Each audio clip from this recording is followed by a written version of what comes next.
Welcome to Try Not to Overthink It. I'm RJ. I'm Unique. And I'm Khalil.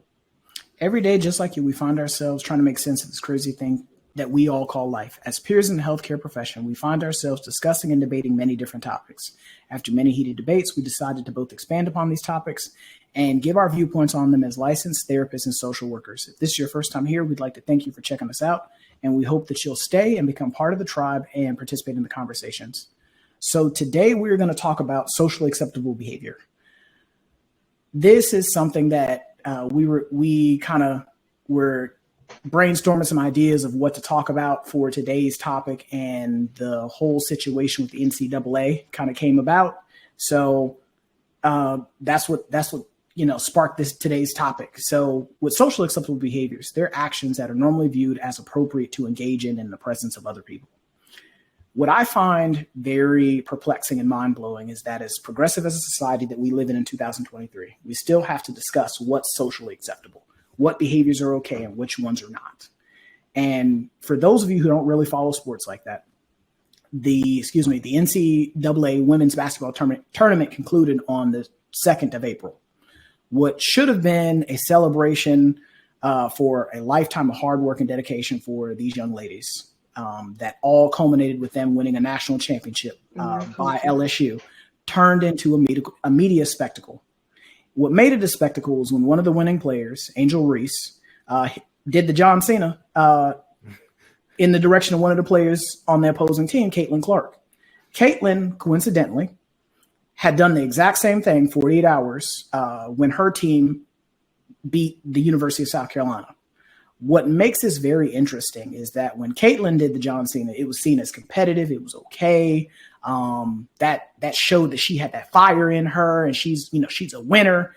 But then when Angel did it, it was seen as classless. It was seen as ghetto. It was seen as being a poor sport. It was all types of negative things.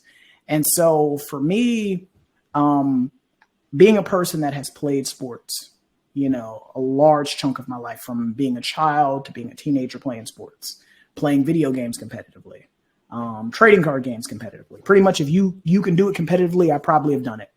So to have done all of those things, I can tell you that talking smack is a huge part of anything that is competitive. Mm-hmm. If you're playing Uno, people get competitive. You're playing spades, people get competitive and start talking smack. Spades might end up in a fight. Yeah, it might even with my own two eyes. it might end up in a fight. But what blows my mind is the fact that how it was okay for the Caucasian young lady to do the gesture of "you can't see me" and then point to her ring finger.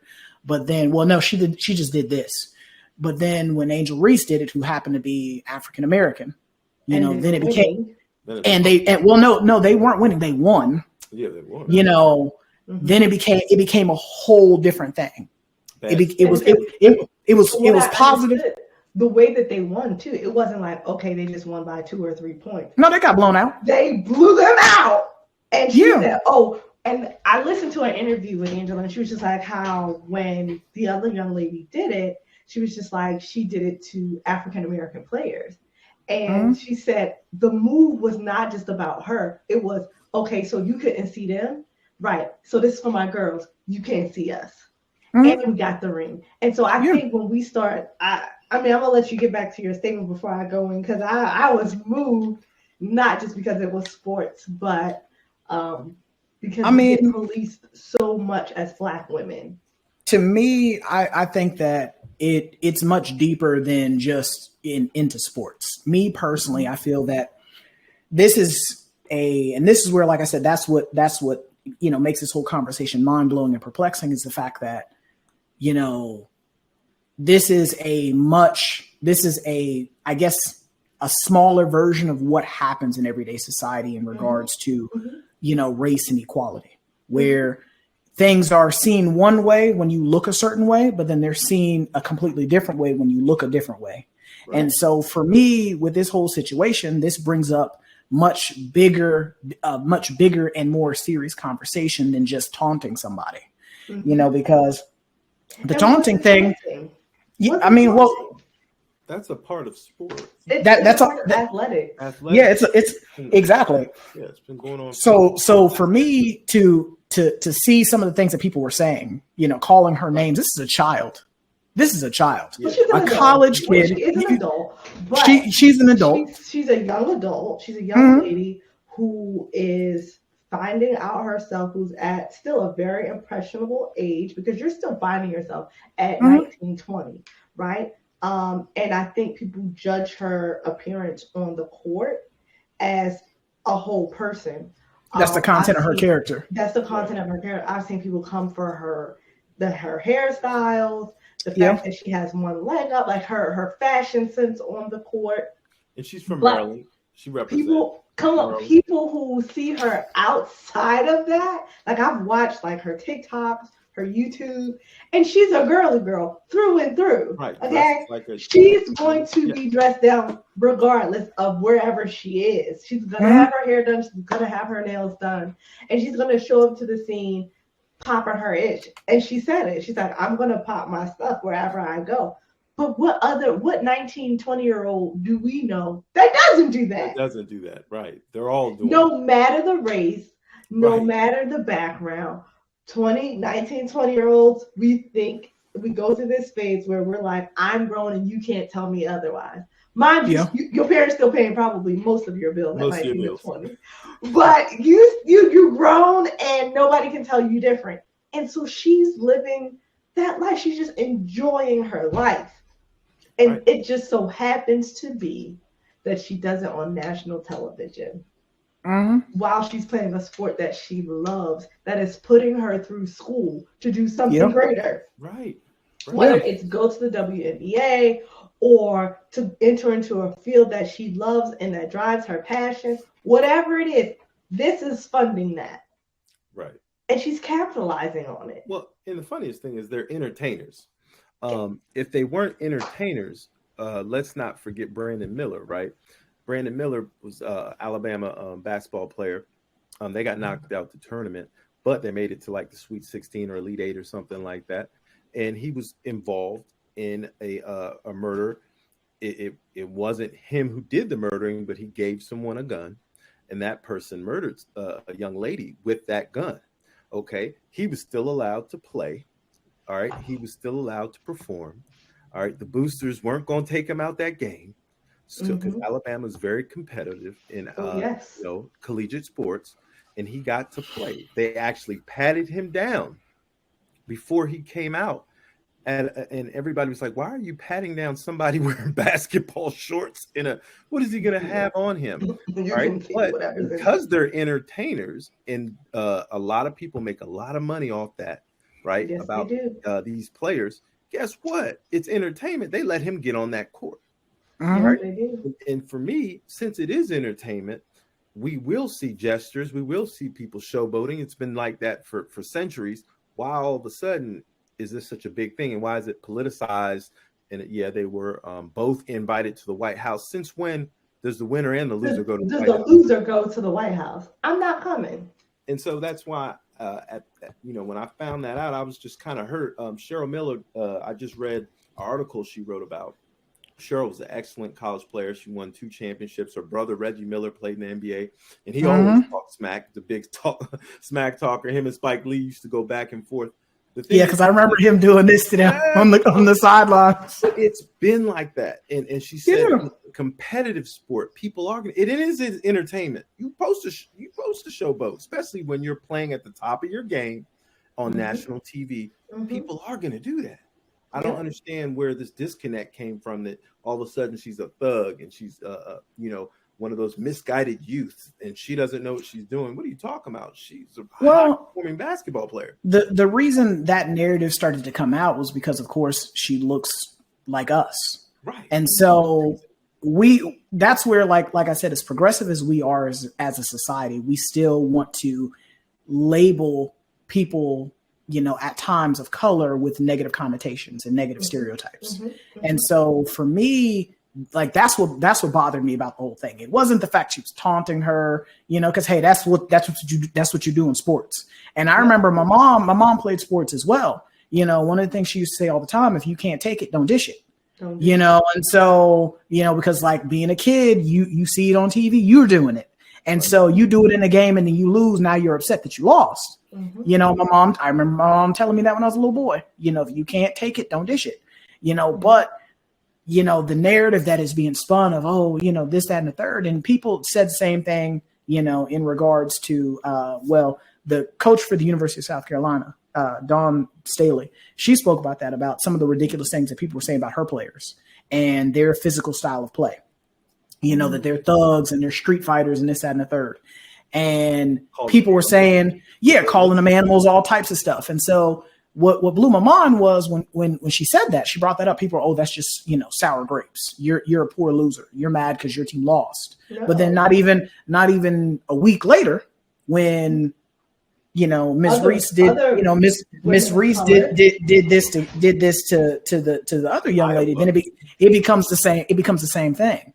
And so for me, we got to be better than this. Like, we have to be better than this. And what this really showed, like with some of the comments that I was hearing from grown adults, not it, you know, like I probably it probably would hit different if it was a peer, but you have grown adults who are saying stuff that are, you know, too, you know, in comparison to you in your age, your stage in life. This is a child. And so you were being far and exceedingly over the top. But what this showed was there's a guy, he's a German playwright, poet, scientist, and statesman too. His name was Johann Wolfgang von Goethe. I think that's how you say his last name. And he said, behavior is the mirror in which everyone shows their image. And so for a lot of people who were saying these ugly and negative things, this showed something about yourself. I mean, but are we surprised? This is America. Are we surprised? Well, in society, we understand that certain behavior is accepted, but it's actually only accepted in certain cultural, like you can't. When one culture can benefit from it. Right. That's true. It's okay for me to, you know, get loud and have a little party, dance a little bit with my family and friends, as long as I'm around a certain culture. But if I was doing it and I was at a somebody else's party who might be from a different culture, I'm loud, I'm ignorant, you know what I mean? Or we're all at the little cookouts that they do sometimes in the park areas. Oh, look at them. They just overtook the whole park. The music is all loud. So we know that there is some double standards, and there's some certain socially accepted behavior that's not accepted in the mainstream society. Even though we are the mainstream, certain behaviors we'd had to assimilate to. And if we didn't assimilate, if we didn't start to act like the majority, we're always looked at as we're savages, we're wild, we're untamable, like we were animals. So we have to kind of really understand where people are coming from. The mainstream does look at other cultures as being wrong. Even Asians, American Indian, natives. Anybody who doesn't assimilate to the European version of what American, like just back in the day, what this version looked like, then you were wrong. So like when it comes to things like, you know, what's socially acceptable, and I have this conversation with people all the time, you know, like when we talk about, like, just in the term of psychology, we talk about what is considered, you know, unstable. Right. You know, and I've had this conversation and debate with people all the time, depending on the time frame you live in, depending on where you live, the culture that you're a part of. What's abnormal for me may be normal for you, and vice versa. And I think that when it gets down to it, if it doesn't benefit the collective, that means everybody. It doesn't mean just the people that look like me or from the same place as me, or the people that talk like me or walk like me or dress like me, or, you know, are educated the same level as me. If it doesn't benefit the collective, it needs to go in the trash. And so the way that I don't know if I agree with that, but go ahead. I'll say my piece.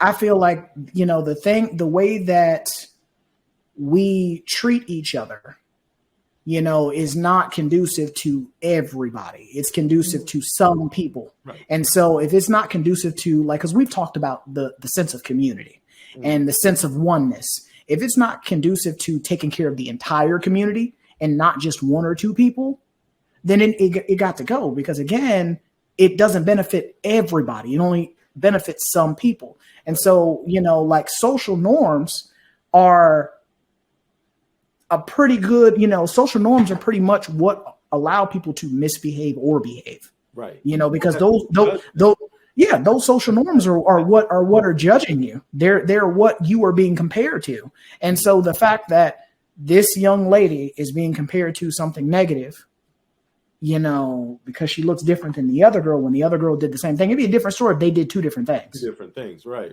Mm-hmm. Be a completely different conversation if they had done two different gestures, two different things, then we'd be having a different conversation. But they did the same exact thing. They're both young ladies, roughly around the same age. In the same context? In the same context. It wasn't like she went out of her way to do something that, it's in the same context, the same gesture. They're roughly the same age. They're doing the same thing. What's the difference? One is Caucasian, one is African American. Well, and that's my problem. Go ahead, Unique. That's what I'm saying. As far as if it doesn't benefit the masses, then it needs to go.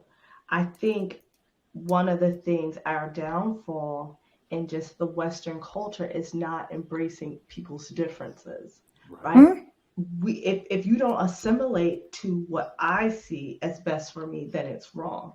And I think just keeping it in the context of mental health, there have been times where I've had to advocate for people of different cultures in meetings and say, well, in their culture, this is normalized. And so just because I don't agree with it or I don't come from this background means that it's wrong. There are African and Caribbean cultures who believe in spiritualisms and divination. And so they believe in being possessed.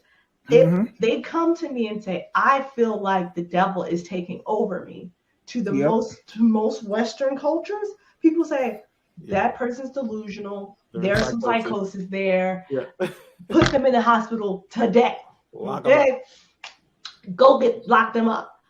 But there have been times when I said, well, wait, let's hear what they're saying first and take into consideration if this person, we've had like Nigerian clients at an agency I worked for, and they were like, well, this person, I said, well, what's their identity? Like, how do they identify? They were like, well, they're Nigerian American. I was like, wait a minute. I'm not Nigerian, but I know that African culture is very spiritual in nature. Like their spiritual beliefs are a lot different from ours. And so we have to look at, is this their spiritual part coming in?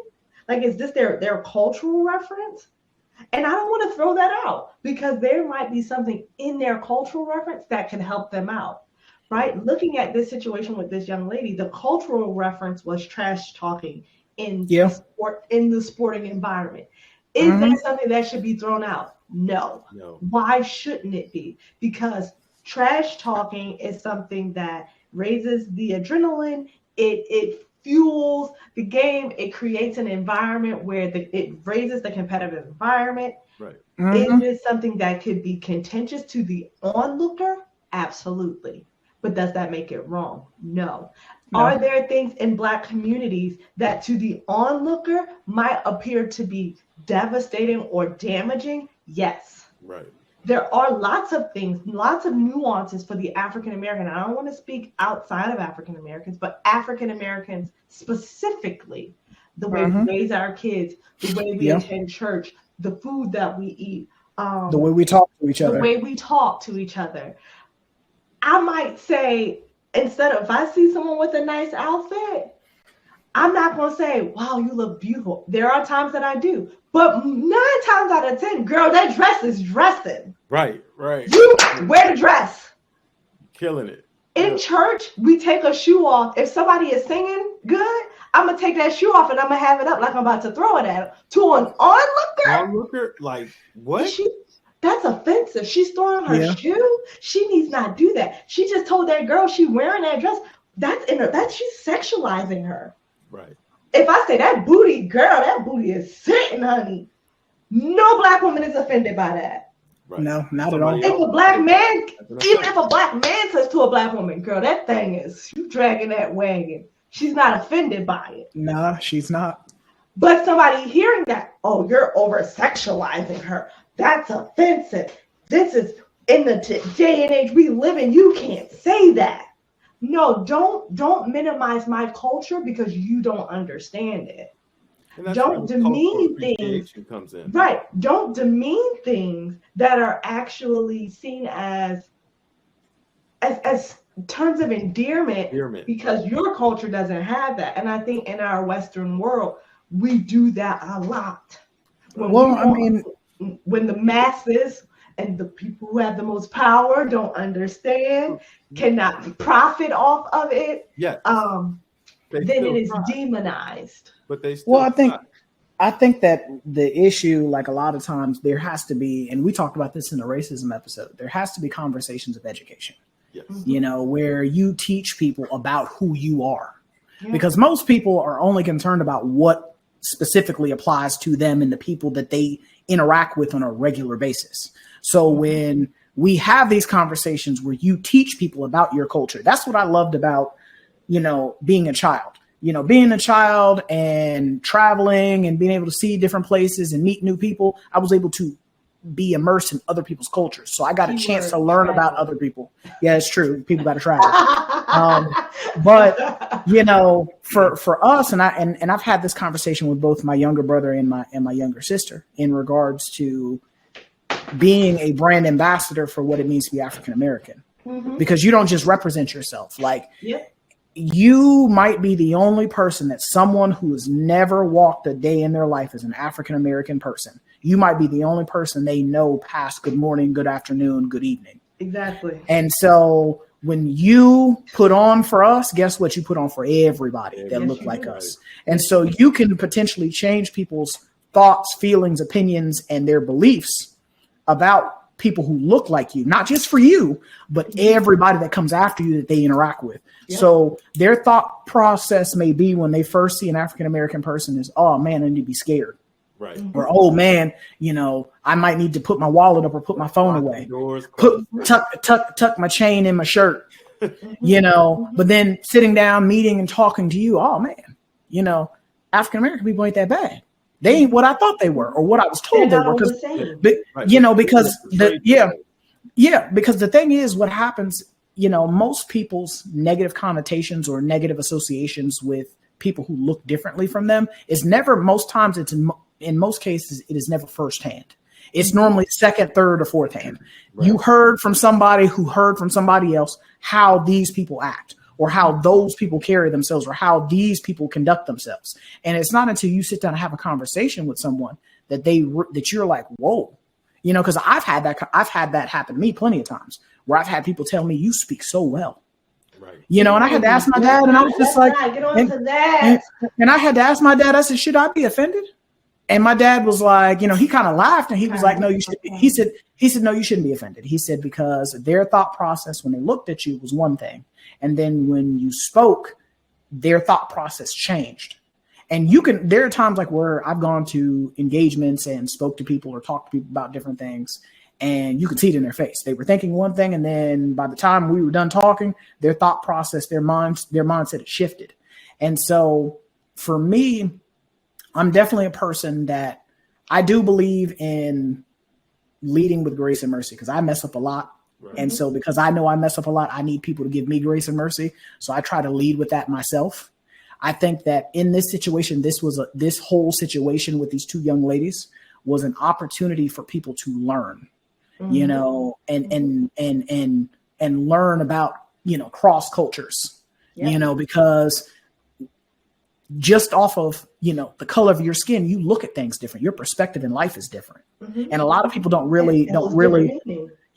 Things mean different things, you know, like things mean different things. Heck, I mean, if not even just, you know, skin things, but even, you know, like just location things. Somebody from up north, you know, calls something, you know, something like soda pop, you know, and so down the south we call it soda.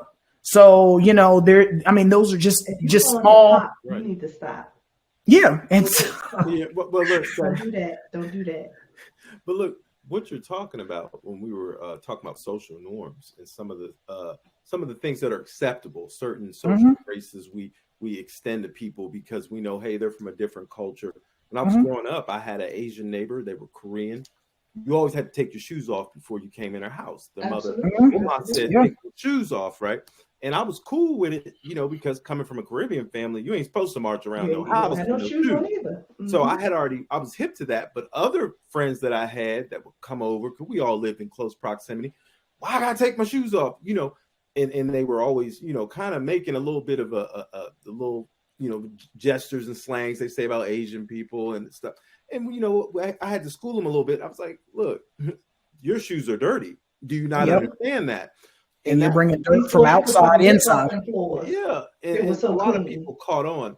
But what that brings me to, if you don't have that conversation that RJ was saying, and we don't explain to people, a lot of people will still walk around with that ignorance. One of my favorite books that I ever read on culture assimilation and what colonialism did is The Wretched of the Earth by Frantz Fanon, right?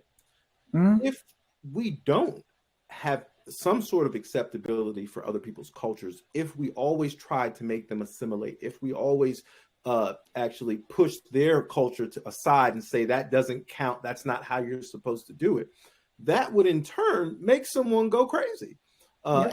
He talks about this because what colonialism did to the native, the African, is say your culture is not acceptable.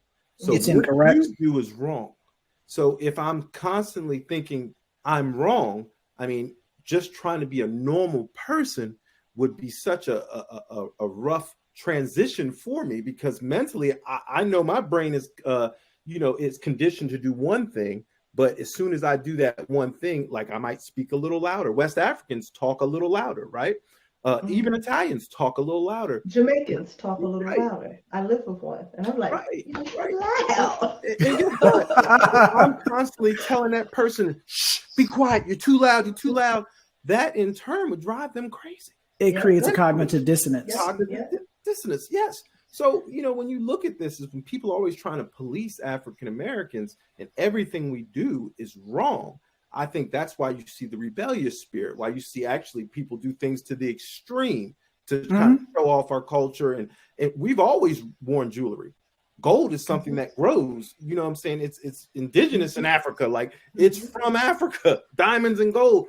We want to wear jewelry. And we like that, the way it looks on our skin. It actually does. Gold looks excellent on dark skin, right? People look at that and they're like, they got too much jewelry on. We've been doing it. Well, see, outside of the Western world, again, jewelry is a symbol of it's a symbol of the tribe or the culture, the people you come from. It's a symbol of your wealth, your status in your community.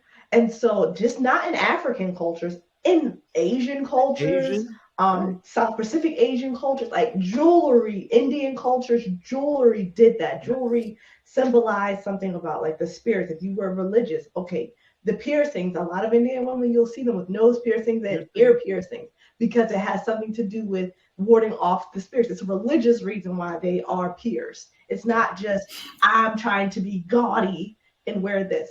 Western world would have you to believe otherwise. But when you open yourself up, I think both of you hit on that, to just exploring and not demonizing other people's cultures, you stand the opportunity to learn so much more about that person. Right. Why does the Indian woman wear the sari? And then when I look at the African woman and she has her clothes rack, it's called something different. And it's called, why does the Indian man who wears, I think they're called like the turban or something. The Sikh. They have the Sikh. Why does the Sikh man wear his hair in a bun that's tied up? But it's not just, he has that rag on his head. Right. Why does the black man wear his do-rag? Why does the black woman wear a silk bonnet? Right. It's so we can rationalize a turban, we can rationalize the garb that a Sikh man wears, we can rationalize the garb of a monk, but when it comes to the African American, let's be real, it's ghetto, it's tasteless, it's tacky. But how many times, and I don't know if y'all live down south, but down south, Walmart is Macy's. Yeah. Walmart is the hangout spot. Okay? Wear whatever People you want to. People come to Walmart wearing whatever. You're gonna see pajamas. You're gonna see workout clothes. You're gonna see the businessman. You're gonna see a manner of nonsense. Yeah, you literally are. The later you are in Walmart, you see it all at Walmart, baby. Yeah, okay? I used to work there. Boy, you will see everything. You're gonna see it all. You're gonna see a clothed in righteousness and clothed in something other than that. Right. Okay? Gonna get you a trip to the hot place. Gonna get you a trip to the hot place because you didn't seen it that day. You're gonna see more body than you see on HBO in Walmart sometimes. Summertime, right? Summertime down south. My gosh. Summertime down south. People wear. You're gonna see some booty meat. Yeah, people wear that. When I moved the undercheek. I said, this is definitely skin. Oh my gosh, I can't. I felt like turning away, and I was like, oh, I shouldn't be looking at this. I didn't see too much. Oh, Lord. But I say that to say that's the culture of Walmart. When you get in there, you're going to see some things. You already know when you're going in there. Focus on what you came to buy. Mm-hmm. But see, I'm glad you brought up the whole Walmart thing. But depending on where you go, the culture is going to change. Right. So, like if you go into the Gucci store, you ain't gonna see none of that in the Gucci store. You're not gonna see. You better because they gonna walk you right on up out of there. And I mean, you might see some pajamas, but I'm gonna guarantee you it's gonna be the Wilson Sonoma ones with the feathers. Oh yeah. Okay. They running you for the pajama pants like $300-$400. Yeah, they ain't cheap. With a pump, with a Jimmy Choo pump at the bottom. Them not the Walmart jammies though. I think that for me, when I was saying earlier about things have to be for the betterment of the masses. What I was referencing was the inclusivity of everyone, right. instead of the exclusivity of things that I feel don't really belong. Because again, how will you know that it doesn't belong until you at least investigate it? Exactly. And me and my sister were having this conversation the other day, and for me, like I told her, I said I have a conversation with anybody about anything. And she was like, "You can't talk to everybody about everything." Yeah, you can. Yes, I said because the thing about it, though, I said that's how innovation occurs. Somebody had a thought that I can do that better, or I can build something better, or I can make that better. Exactly. And how many people laughed in their face and told them that wasn't a good idea? And then that person said, you know what, I'm going to show you. And they took their idea, they worked on it, and then they made it a thing. And then look where we're at. That's how innovation occurs. And so you can have a conversation with someone and potentially change their thoughts, their patterns of belief, just off a conversation. You ain't got to do nothing but sit down and have a conversation with somebody. For a lot of us, our egos get in the way. Yeah. Our ego gets in the way. And our thought process is nobody can tell me how to do something better than what I already know. And for a lot of us, like I said, being inclusive instead of being exclusive is I feel is what will carry us to where we're supposed to be. Because where we're at now, like I said, we are in a progressive society where a lot of things are becoming more acceptable. They're becoming more acceptable and they're being more included in everyday society. There are things that I remember being a kid, we didn't talk about. Right. Things like mental health, for example. We didn't talk about that. Now we talk about that. I think in order to keep the level of progression forward moving is not just the acceptance of others, but giving homage and credit to those and saying, oh yeah, for sure. Where this originated from. For sure. This is why we have this, because we've seen in our culture, and this is where you talk about cultural appropriation comes in. When people learn about the culture and they take it and say, I am the reason why this is what it is. But you're not. Right. You're not. In order for mental health, y'all know we do this every day. Oh, this is a new trend. This is not new. People been having this for centuries. Right. Yeah. No, people been depressed. People been ADD. People been anxious. People been psychotic. Like this is not new. It was just called something else. It was called something different, or we didn't talk about it. Yeah, or even when a new treatment modality comes out, it's just like, I'm pretty sure somebody was doing that. I mean, or you stop and think about it. You things like cognitive behavioral therapy, for example. I was doing that, didn't even know what that was. Didn't even know what it was. Well, our parents were doing it. Exactly. Didn't I tell you to do that? If you use your brain and think about it first, and then before, stop and think. How many times raised in a black home where your parents be like, "Why did you do such and so?" No, tell me why you did it.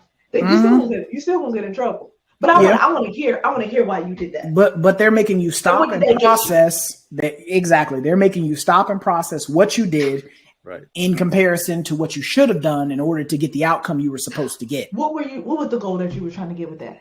Okay. Did you get it? Did you get it right? Did it work? All right. So now I'm gonna show you what's gonna come because you didn't stop and think. My dad used to do that to me. He would be always ask, "Well, what was the thought process behind it? If I thought about it, I wouldn't have did it." Right. That's the point. But exactly. Help you with impulse control. That's one thing that I remember learning as a kid because I was so impulsive. Yeah. Like you have to stop and think. You need to weigh the pros and cons before you do that. That's not something that's kept me out of trouble my teen years. People are like, "Oh, would you want to do?" Nah, that's going to require too much thought. Right. Okay, because I got to think about why I'm gonna tell my parents I decided to do that, and are not a good enough example. You're not a good enough excuse because such and so said it. So you just don't got a brain of your own. Because you don't want to get fussed out. It stops you from doing stuff. You're like, is this worth hearing? Our parents fuss at us. Nah, I ain't gonna do it today. So when we talk about our clients and teaching cognitive behavioral therapy, and I'm talking about how thoughts connects with feelings and actions, and I'm like, one, I get to use my cultural experience to teach a textbook, theoretical framework that was created by somebody who does not look like me. Right. And oftentimes to people who look like me, and they already have made up in their mind, this is not for me because it wasn't written by somebody who looks like me. And I said, stop. It wasn't for us or by us. Psychology's not for us. It's nothing but a white man's version trying to police me and tell me how to think and feel. I said, but it doesn't have to be. It doesn't. Because we all have brains. We all have thoughts. We all have feelings. We all have different behaviors. And we all have issues. We all have issues. Let's take a look at this person's version of this and see, okay, that's how this impacted them. What can I take from that and see, you know what? This impacts me the same way. When I do this to somebody and it makes them feel like, you know what? Yeah, she handed me my behind on a platter. All right, so now I'm going to take that and I'm going to do that to the next person when I want to show them, oh, I'm handing you your behind on a platter. Right. Right? When I'm trying to change certain behaviors, this person's behavior may have been, you know what? I'm trying to figure out how to navigate my millions. And the next person, I'm just trying to figure out how to navigate my hundreds. All right. Yeah. But I'm still navigating money. I'm still shifting my perspective. I'm still shifting my narrative. And so I think when we just appreciate and we honor people's perspective, we honor their stance, we honor what they got going on, maybe it's something totally different. I remember being a high schooler and I skied, okay? I camped in every type of environment. I know how to start a fire from almost nothing. I was definitely in my bag. That's experience. Listen, I said, you can. I have went tubing. I've been on the lake. I go out. I tan. People like, there you go again. And I am. On the beach. I am. On the beach. In the water. On the beach. Okay? With my suntan lotion on because I want a little more chocolate. Sitting out there, I might have a little aluminum foil. If I would have never gone to Italy, even though I've seen pictures, I would have never understood that culture as much as I understand them now. I actually saw people in Italy that did not look like anybody I've seen in the United States say they were Italian because some of them were so dark that it threw me off. I was like, wow. I say, these people have some natural tans because they're so close to the Mediterranean. These people don't look, quote unquote, like our Europeans, because I figured they would look so much because of what I've seen in TV. And when I went there, I didn't know they had a very similar Latin cultural thing. They do their own version of the siesta. Businesses shut down at lunchtime. I need to go there For 3-4 hours. They don't open back till later. Yeah. I didn't know any of these things, so now I have more cultural appreciation. I understand their real culture more than just what I thought was spaghetti and pizza. The pizza they don't make pizza out there. They make the margarita pizza, which is kind of like a flatbread. They don't eat the same stuff that we eat here. That ain't they make the margarita for Americans who visit. Right. Look, anytime you go asking for spaghetti and this and that, none of that stuff looks like this nasty crap that they have out here. No offense to people who like, American spaghetti and pizza and stuff, but none of that stuff was over there. Right. None of that stuff looked like that. But if I hadn't went over there, I would have already thought like everything was like what I seen in New York. Right. But see, you speak to what, I was saying earlier about travel. You stepped outside your box. And Unique talked about that before in a previous episode in regards to stepping outside the box and experiencing what's outside the box rather than what's inside the box all the time. And I think that for a lot of us, when it comes to social norms, you got to step outside the box. Yeah. You got to step outside the box because you don't know what you're missing or what you're giving up on or what's passing you by when you stay inside your little square. And when you are not willing to at least like what we've been saying, acknowledging other people's cultures and acknowledging other people's perspectives. I think that for a lot of us, what we don't realize is that there's a guy who he did like a comic strip. His name was Max Cannon. He said, people are going to behave however the societal norms permit. And even beyond that. And for a lot of us, because there are certain norms, we will, there's this line. I'm not going to cross the line because society tells me I'm not supposed to cross this line. But the thing is this right here, there are certain behaviors that are on this side of the line that are not appropriate for all of society. See, that's what I was going to get on. You got to remember certain things are only going to be understood in context. Yeah. Right? Some of the things that we do, it's understood by the people in the context that, they were birthed. I have a group of friends. One of our friends she's gone now, so rest in peace to her. But there was a time in college, we all came up with code names and they were all male names. So my best friend, her name is Bob. We got our homegirl, she's white. Her name is Tom. And we had a black girl who was very black. Her name was Mike. And my name was Frank. The reason why we came up with said names, it had ties to our personality, people we were into at the time, and just how we were moving. But people who see us outside and I'm like, hey Bob, what's up? Why do you call her Bob? And so people have tried to call her Bob. I was like, I can't call you Bob around everybody because the context is not going to be there, right? Why they might call you Bob will be different from the reason why I call you Bob. And it's not going to mean the same. Does that mean that she's not still Bob? No, it doesn't mean that at all. It doesn't mean that I need to not ever call her that, but I can only call her that in a context with where it will be received well. As a growing up as a pastor's kid, I had to be very cautious. And Roger Mel has known me for over a decade now. Ooh, gag! Gag! But as a pastor's kid, I think he has seen the many moods of Unique. And some people be like, oh, well, you just hide who you are. Many people didn't know I was a pastor's kid because I was careful to protect my image that my father had because of his profession. And so certain things, I didn't mix worlds.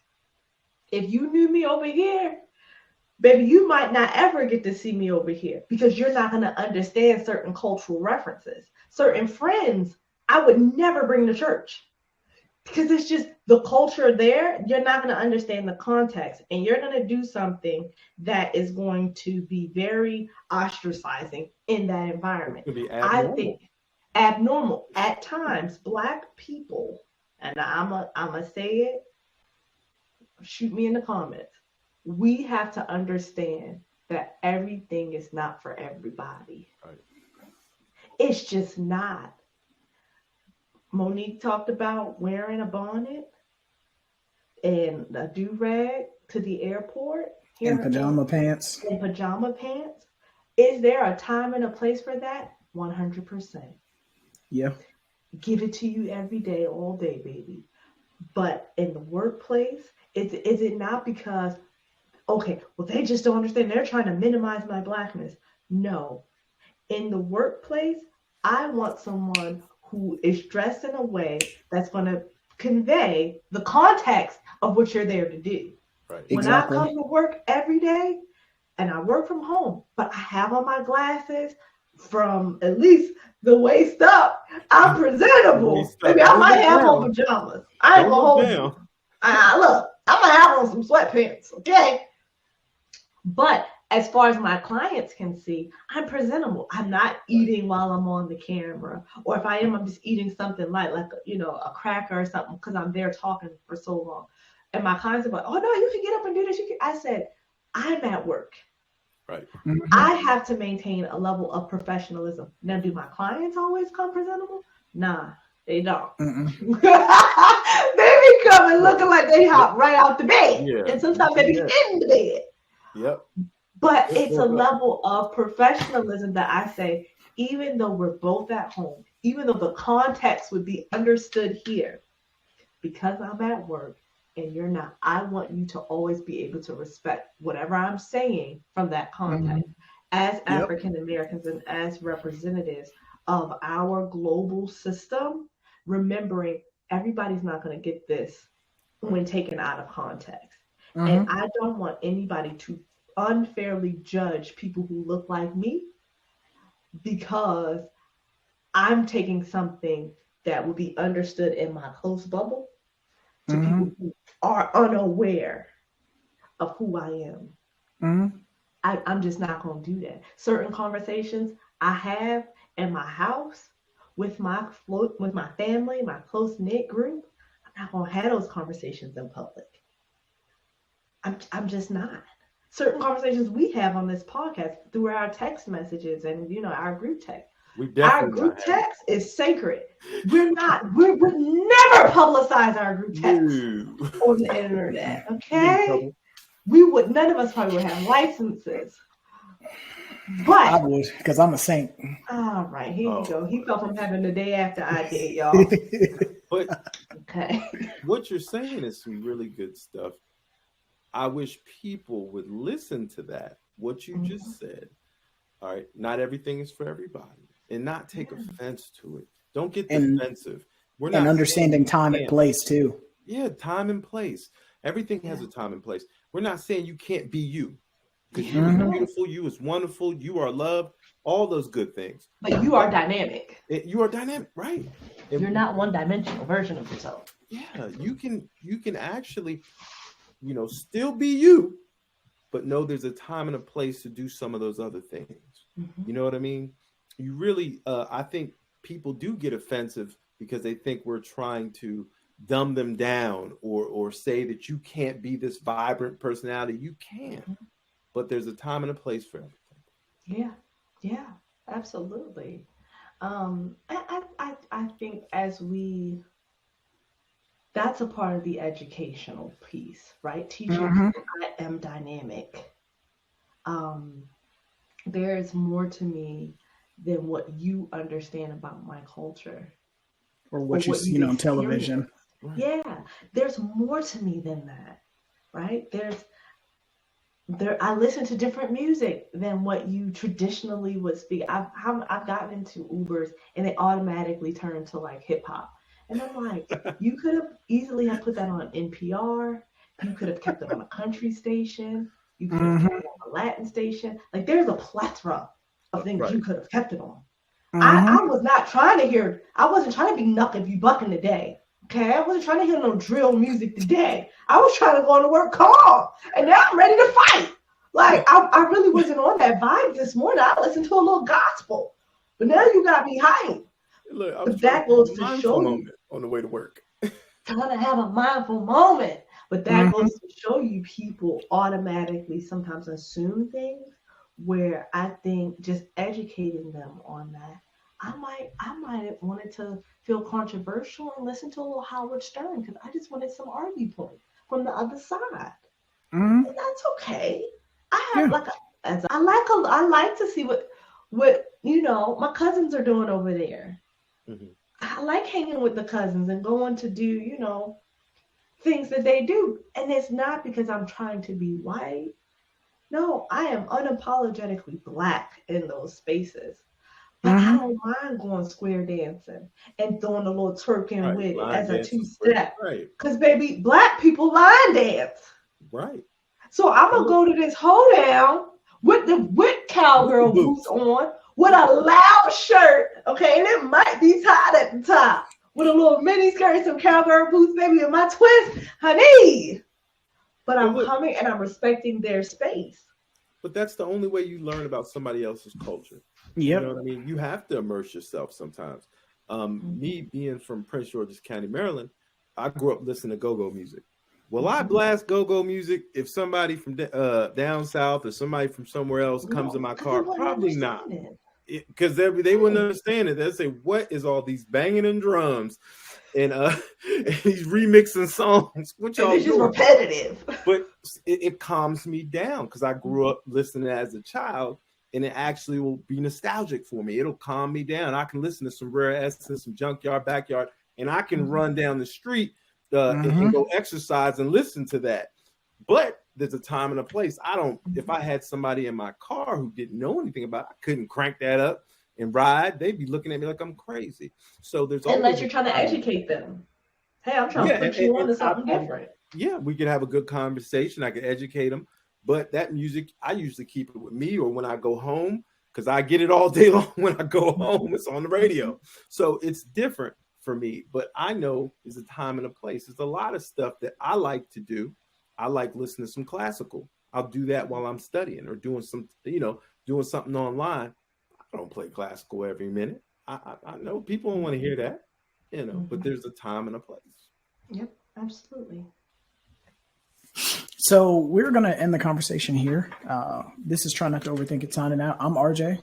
I'm Unique. And I'm Khalil. And we will catch you in the next episode. If you like what you heard, we ask that you stop by the YouTube channel because we can be found on YouTube as Try Not to Overthink It. If you stop by the channel, we ask that you like, share, subscribe, share the content, turn your notifications on because we do drop content every single week. We are growing and growing and growing, and we want you to become part of the tribe and participate in the conversations with us. If you would prefer to listen to the episode instead of watch it, we can be found on Apple Podcasts, Spotify, Google Podcasts, Audible, pretty much everywhere there is an audio file available. We can be found. I don't know why you'd prefer to listen to the episode instead of watch it because you miss out on these faces and the antics. Just do both. Just as a matter of fact, just do both. Slap that button on the YouTube channel, and then also listen to the episode as well. Help us out. But again, we ask that you check us out, and we want to thank you for participating in the conversation with us. We will catch you in the next episode. Later.